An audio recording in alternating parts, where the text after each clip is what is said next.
বিশ্বনবী একদিন বললেন, ইহুদিরা যে চিঠি পাঠায় অর্থ তো বুঝি না, আরেক ইহুদি আইনে অর্থ করা লাগে। আবার ইহুদিদের কাছে কিছু লিখে পাঠাইতে চাইলে আমরা তো লিখতে পারি না, ইহুদিরে দিয়ে লেখা লাগে। ওরা যে পয়রা শোনায় লিখে দেয়, আমি ওদের বিশ্বাস করি না। আমার নিজের একজন লোক দরকার। বিশ্বনবী দেখলেন মদিনার এই আনসারি সাহাবী হাইলি ট্যালেন্টেড, জ্ঞানের প্রতি তার আকর্ষণ, মারাত্মক আকর্ষণ। বিশ্বনবীর একাডেমিক প্রজেক্টগুলো তিনি হ্যান্ডেল করতেন। যায়েদ বিন সাবিত ছিল বিশ্বনবীর ব্যক্তিগত সচিব এবং দোভাষী। ইহুদিরা কিছু লিখে দিলে এটার অর্থ বিশ্বনবীরে বুঝায় দিতেন। আবার ইহুদিদের কাছে কিছু লিখতে হলে তিনি লিখে দিতেন। বিশ্বনবী এই যায়েদ বিন সাবিতকে চুজ করলেন ল্যাঙ্গুয়েজের জন্য।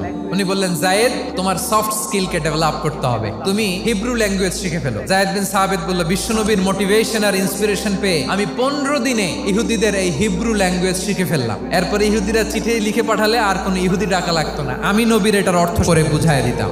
আবার ইহুদিদের কাছে চিঠি লেখা লাগলে আমি যায়েদ বিন সাবিত চিঠি লিখে দিতাম। বিশ্বনবী তাকে দায়িত্ব দিলেন, কোরআন যা নাজিল হয় তুমি লিখো, কাতিবুল ওয়াহি বানায় দিলেন। সুবহানাল্লাহ।